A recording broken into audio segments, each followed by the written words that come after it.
Ooh, I'm so excited. This is another like what if scenario that I think could lend itself to a really interesting story based on the themes that were already established. So I think in a story where Feyre and Tamlin are still endgame, even though Feyre and Rhysand are mates, I think ACOWAR has to go down the exact way that it did, and Feyre goes back to Tamlin in ACOWAR as a spy. But instead of Feyre being a spy for Night, I think she starts off as a spy for Night, but then over the course of her time in Spring, she realizes that Tamlin really wasn't the monster that she made him out to be. I think in this scenario, she learns very early on that Tamlin is actually playing double agent for Hybern, and he's not actually like the worst like everyone thinks he is.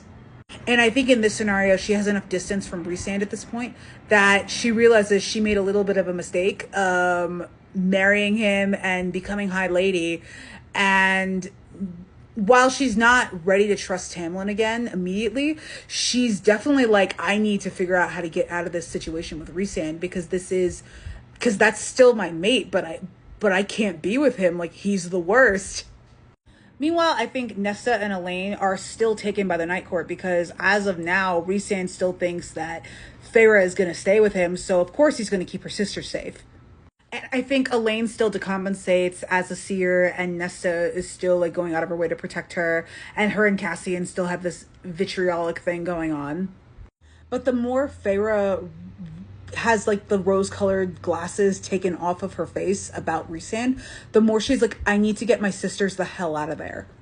So instead of Feyre and Lucien running away from the Spring Court, I think Feyre and Lucien would be spearheading a rescue of Nesta and Elain.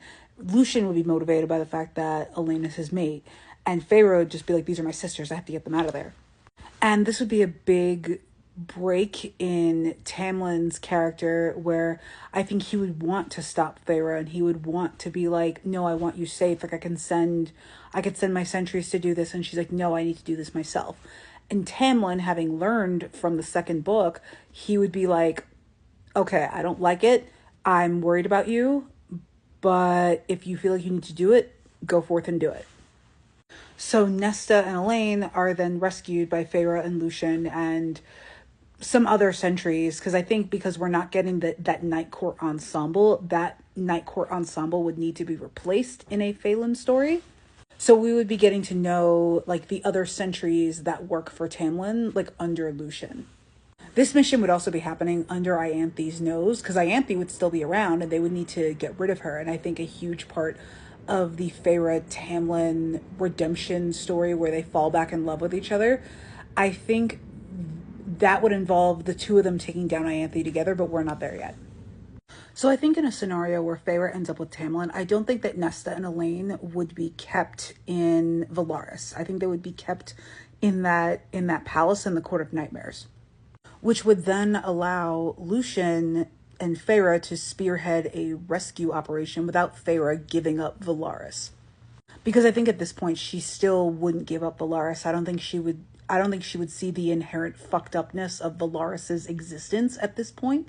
So she would be invested in keeping Velaris a secret, even if she is questioning her relationship with Rhysand at this point. So Feyre and Lucien infiltrate that palace above the Court of Nightmares. They get Nesta and Elain, and they're trying to get out, but then they're intercepted by the Night Court, by Cassian, Azriel, Morrigan, Amryn, all those guys, all of those people who Feyre saw as friends before she left for Spring. And in this scenario, their back is against the wall, and they are trying to figure out how to get out of there, Feyre and Lucien, and they are then intercepted by Eris, who happens to be there to deal with the Rhysand and Keir thing, that alliance that they're trying to work through, like above Morrigan's head. That whole thing that went on in ACOWAR, that was so fucked up for Morrigan. I felt so bad for her. Eris would see that his brother is in danger at this point, and he's just like, fuck this, I'm peace out. And he grabs Feyre, grabs the other sisters, grabs Lucien, and whoever else is there, and he just winnows everybody out. And he can do this because Sarah never really gets into the mechanics of winnowing. So if Rhysand can winnow out armies, Eris can winnow out a rescue party. So at this point, Eris and Tamlin, I think, would winnow everybody back to spring. And then Eris is just like, all right, girly, explain yourself. Because I just heard this whole thing about how Rhysand married you and like you're his mate. And now Tamlin has to deal with the fact that Feyre not only is mated to somebody else, she straight up married him. And that's when Feyre and Tamlin, they have their whole "we were on a break" conversation. Because I maintain that Feyre didn't cheat on Tamlin when she slept with Rhysand and she married him and all that. Like she let him know what was up. And at that point, they can talk about the problems in their relationship that, or at least they could start to, because they have a lot more to deal with than just Feyre's marriage. So while this is going on, Eris is immediately taken by Nesta. He's immediately like, oh shit, like, who are you? And then they have like this kind of vitriolic banter going on, but it's not nearly as vitriolic as Nesta is with Cassian, because Eris doesn't have the context of Nesta as a human. So I don't think that he would treat her like a villain. He would just treat her like a person. And that would be huge for Nesta. That would be the first time that a Fae person spoke to her like she was a person and not just some adversary or someone to use. So I think Elain would still be dealing with her seer powers, and I think at this point she would still be a little bit nutty. And I think Lucien would still not quite understand her, because I think he would be trying to reach her and she's just not there. And he would still be like, she needs this, she needs that. But I don't think he would be proactive in getting those things for her, because I think regardless of the timeline, I don't think Lucien and Elain, despite being mates, are quite right for each other. But I do think that in this world, there is going to be kind of a connection between Elain being able to see beyond her five senses, and Asriel being able to see beyond his five senses in a different way. I think they're going to have a type of communication that is kind of like Feyre and Rhysand's Daemati powers. And it's this connection between Elain and Asriel that ultimately reveals Elain and Nesta's location to the Night Court, and ultimately Feyre's. And I think in this scenario, we have a situation where all three Archeron sisters have a mate that they then reject under different circumstances. Feyre would have the classic situation where she married her mate and she was ready to spend the rest of her eternity with Rhysand. And then she realizes Rhysand isn't right for her either, even though like they're mates. And her having even a little bit of distance from him allowed her to not have the wool pulled over her eyes anymore.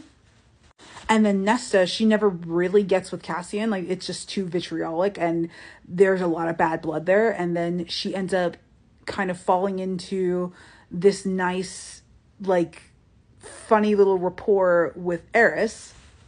And then Elain, even though Lucien is a friend and an ally and a positive deuteragonist to Feyre at this point, that still isn't enough to make him right for Elain.